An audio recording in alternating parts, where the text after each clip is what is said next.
ladies and gentlemen. My name is Emily Sophia, and I'm going to be walking you guys through the latest episode of Hannibal. So spoiler alerts before we dive into the mad thick of things, as I will be bearing all in this review. And without further ado, let's kick it. I have to admit that I was stalling a bit on making this review simply because I was hesitant to dwell any further on the subject matter that we dealt with in last night's episode. That was definitely among the more grisly numbers that we have witnessed on the screen so far. And it's like I've said before, and something that Brian Fuller, the showrunner, promotes himself, the violence is so stylized, and if not stylized, then at least heightened to the extent that it doesn't quite feel real.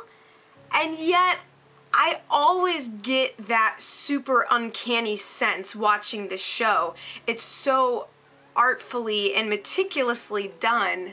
And my cat is up in my loft bed. She hates it when I film my vlogs. I think it gives her anxiety. I don't know why. Hi baby, are you upset?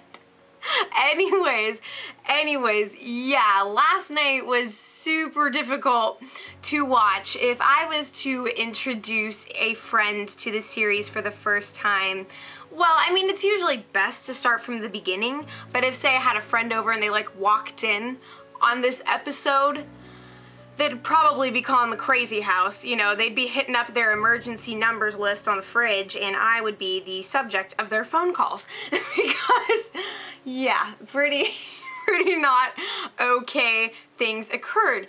There was a lot of symbolism and subtext in this episode, as always. Pretty much the stuff that you live for when it comes to this show. I mean, we worked our way from fishing metaphors with Jack and Will. You know, how do you get a fish to bite if it's not hungry? You use live bait, change things up.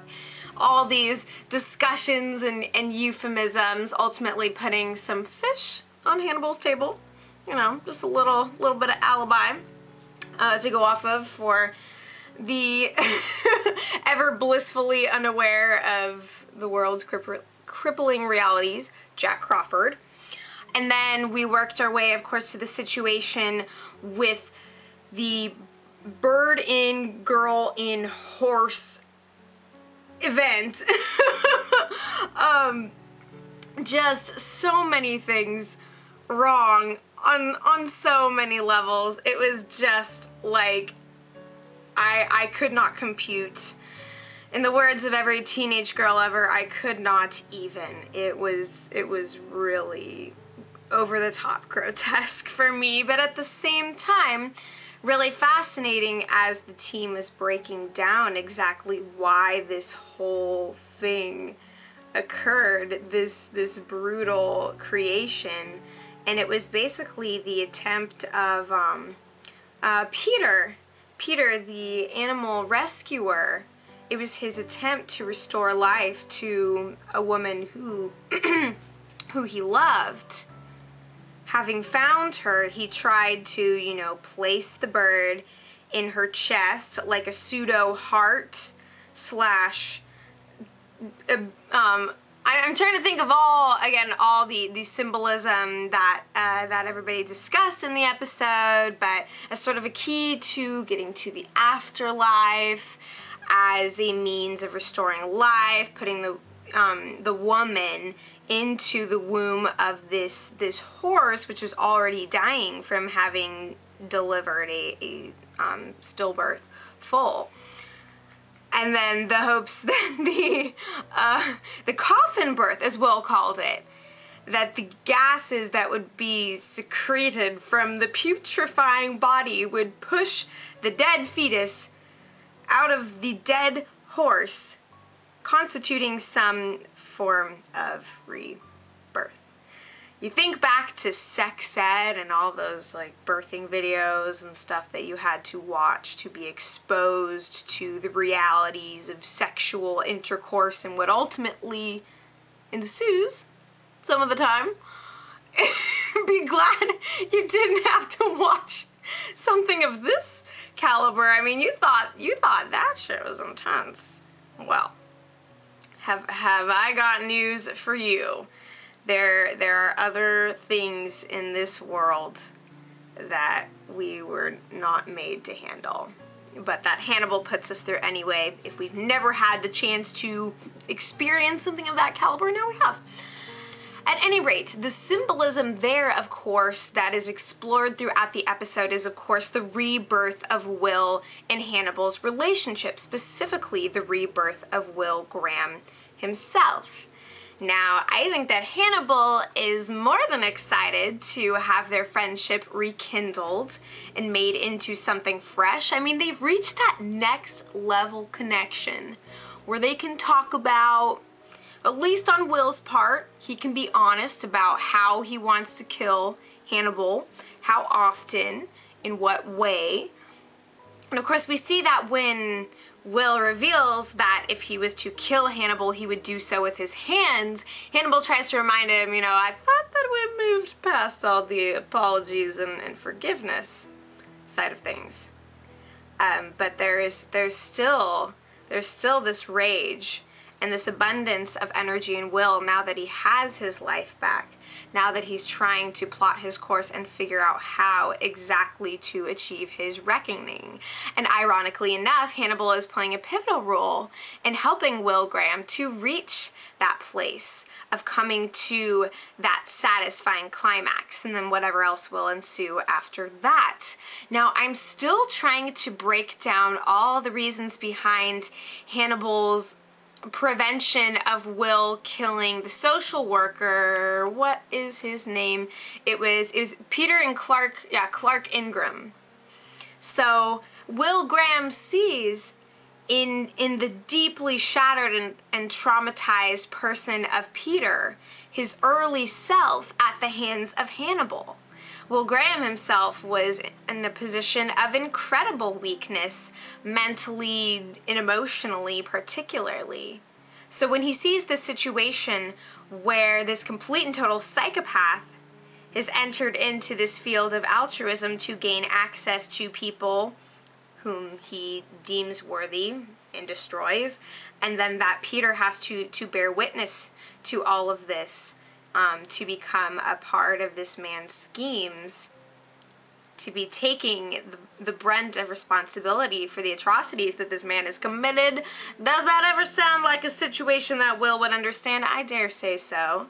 So in that moment, at the very end, after awkward little car trip over into the wilderness, affirming of friendships and of feelings between Hannibal and Will, they find Peter.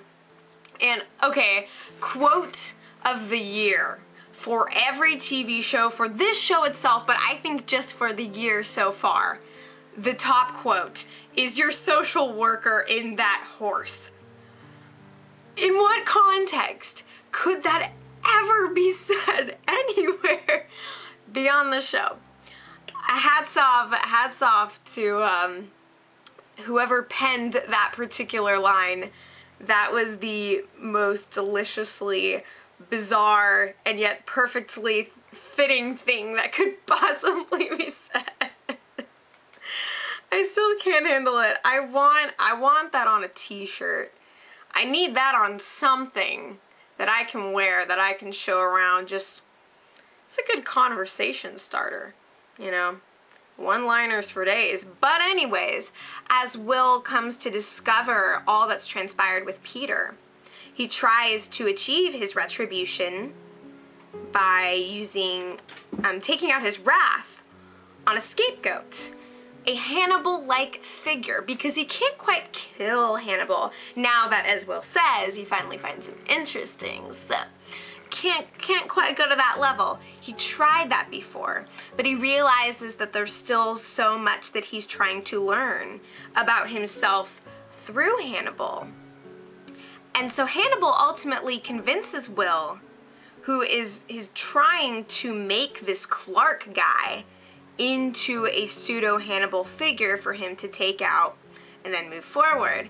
Hannibal suggests that this is not the reckoning that Will has been aiming for, that he has been gearing himself up for, ever since he was able to reclaim his own vitality, get his own mind back, okay? So I'm still trying to break down all the intricacies of that decision on Hannibal's part. And ultimately he takes the gun from Will, and they share this incredibly intimate little moment, which culminates in Hannibal saying that he made him a butterfly from the chrysalis? I forget how you pronounce that, but the flight from there is beyond even Hannibal himself. So he's attempting to do what he can to color the situation, to guide Will in this reborn state, but I think that Hannibal wasn't ready to see just who Will Graham would be after making that decision.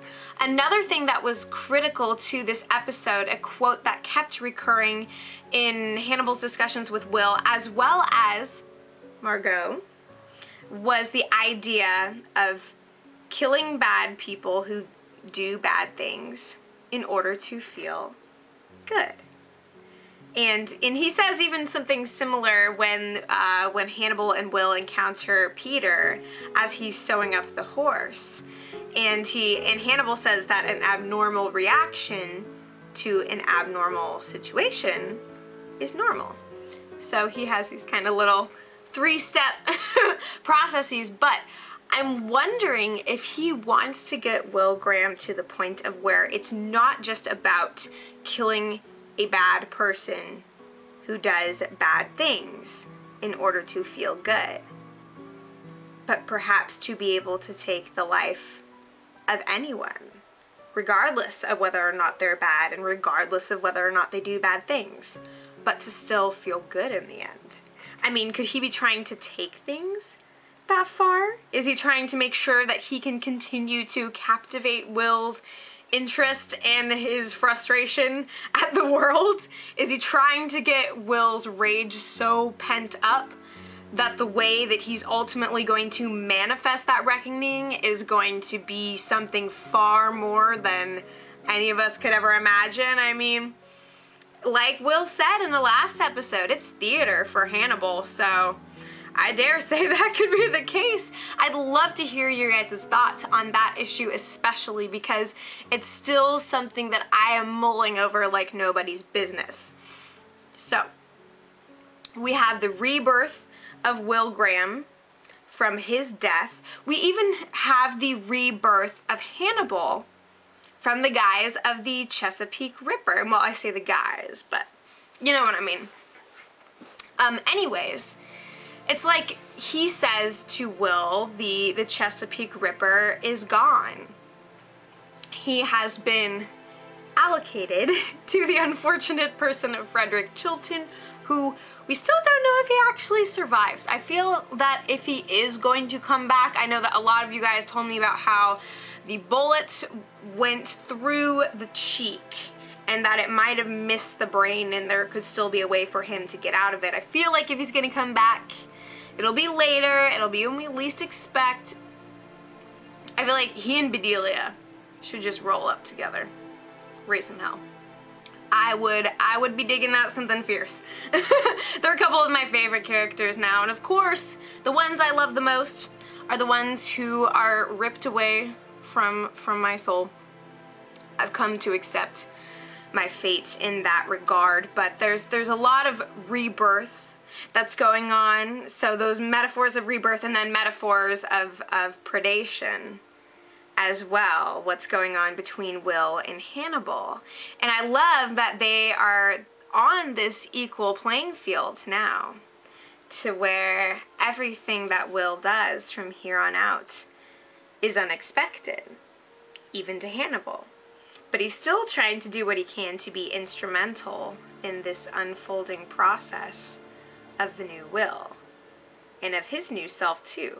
The question is, if the Chesapeake Ripper is dead, what's Hannibal's next move?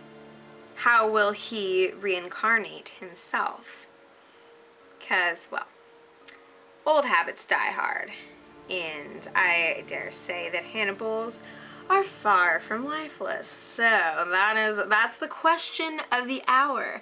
And then this issue of all these tenuous friendships, truths and untruths, little dinner conversations with Jack and Will and Hannibal speaking about how they all need one another because they're the only ones who understand what they've been through, and basically everyone trying to take each other out. Although, of course, we don't quite have the full extent of that taking out process. We haven't yet gotten to the point where Hannibal and Jack have their confrontation. I keep forgetting that we only have 2 episodes left. So that is just rip-roaring around the corner. And the next episode is going to be absolutely huge in that regard. There is going to be something clearly that breaks through to Jack. I wonder if it might involve his wife or something, because we have some of these female characters on the side who slip away for a time, but then they come back into the picture, and it's not really anything that's inorganic or forced. They just sort of show up when it's appropriate, and usually as some kind of catalyst in the psychological or the physical action. So I feel like Bella could be a part of that, but I don't know. So yeah, so we have that dinner scene. We have interactions with Hannibal and Alana, for whom I also fear. And while she fears most of all for the safety of Hannibal, she distrusts Will's motives in going back to rehab. But Hannibal insists that Will is in the best of care, not to pat himself on the back or anything. There's a couple really funny moments with Hannibal, you know, where he's like, yeah, and he's got a pretty good guy taking him through the process, a wink wink. And also earlier on when I think Jack compliments the meal, and like he says, oh, this is delicious or something, and Hannibal's just like, isn't it though? That was great. I also love that part at the end where Hannibal was petting a sheep. That was pretty precious. But anyway, I do have to say that overall, I'm really glad that these sort of animal cruelty situations that the episode involved were not accentuated, like as Will was getting into the mind of the killer, or shall we say the gravedigger in this case, that he didn't show the process of, you know, of killing the horse, or of all of Peter's animals that he's rescued being released or killed, or who even knows. I'm just really glad that of all the atrocities and the grotesqueness that we witnessed in this episode, we didn't have to deal with as much of that, because I might have blown a gasket or two. I can't go there. You can't be killing little birdies and bunnies. Not when I'm around. Not when I'm around. We also have the introduction of Margo. I like Margo. I like placing the accent further into the word. But she presents a very interesting new character, one of Hannibal's latest victims, or shall I say, patients. How often the lines between the two become unclear.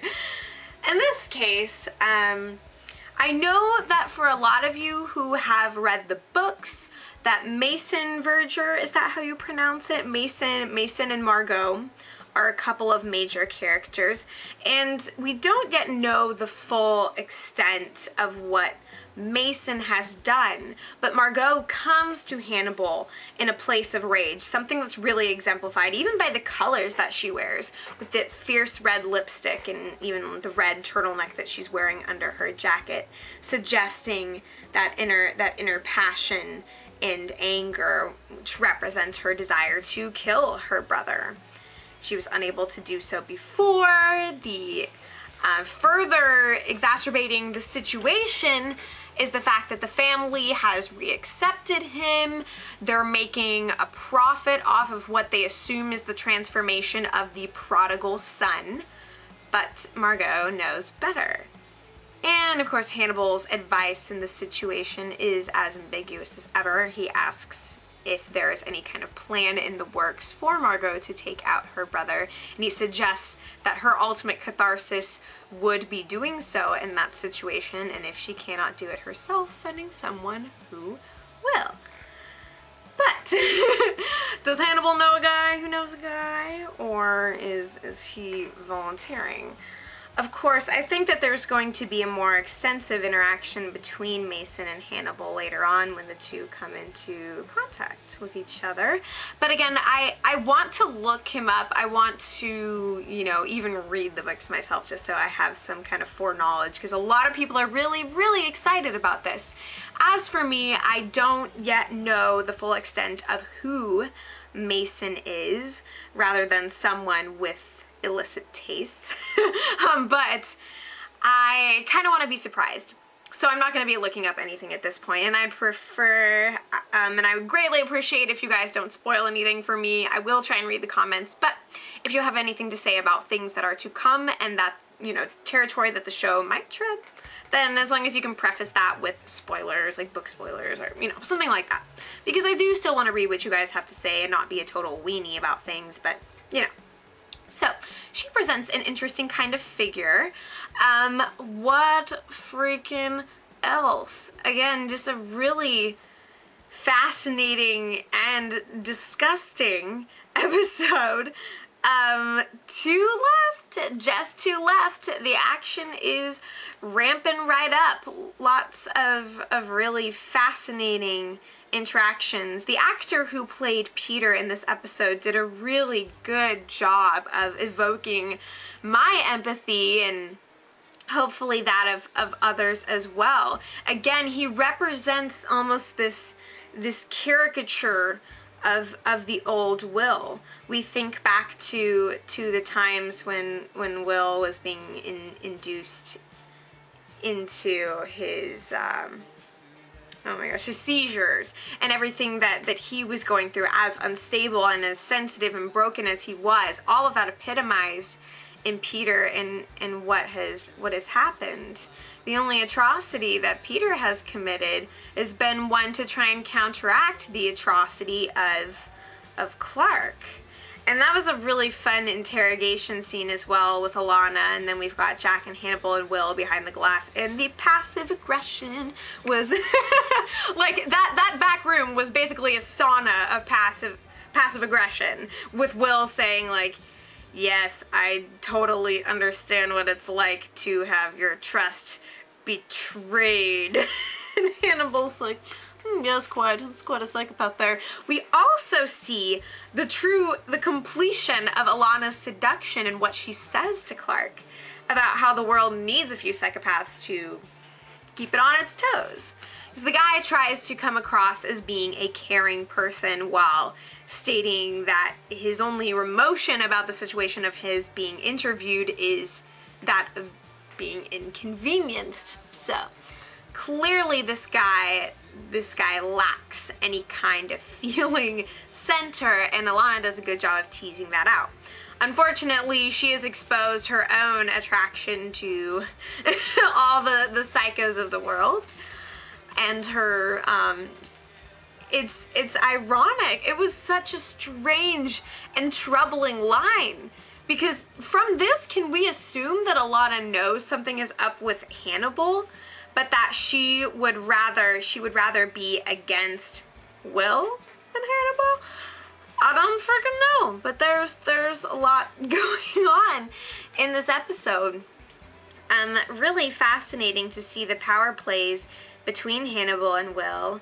Will's delight, or not Will's delight, Hannibal's delight, Will's moments of seething rage and of sarcasm intermixed. He's come forth as such, well, a reckoning force. The question is, how is he going to manifest things?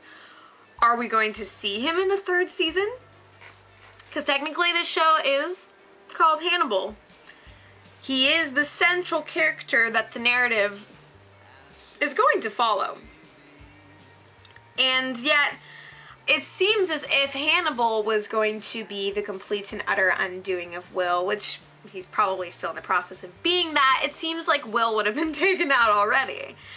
And of course, and my brother and I, we kind of made a sort of crack prediction that what if ultimately Hannibal is actually trying to frame Jack or something.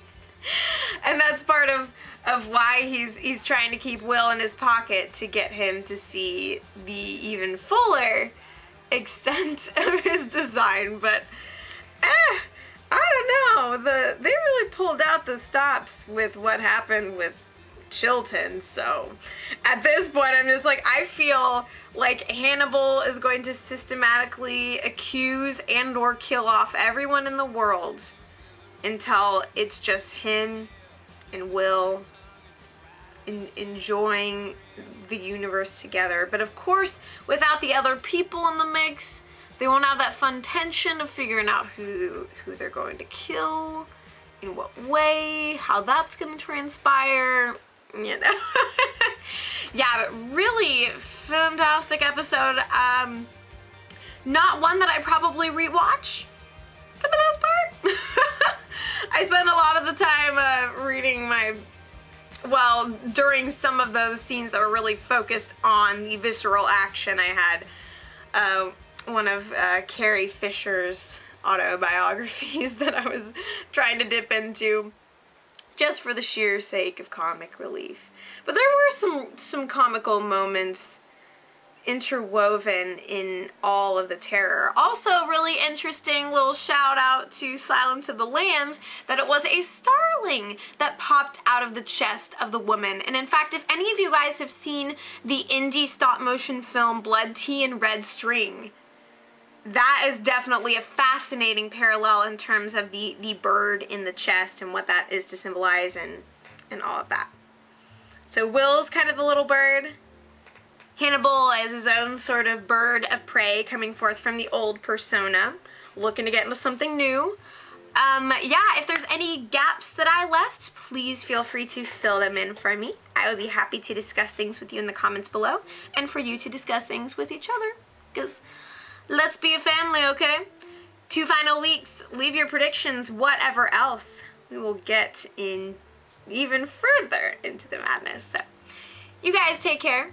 If you celebrate, have a most delightful Easter, and do ensure that it is lamb that is on the menu and nothing further, or nothing inserted into the lamb.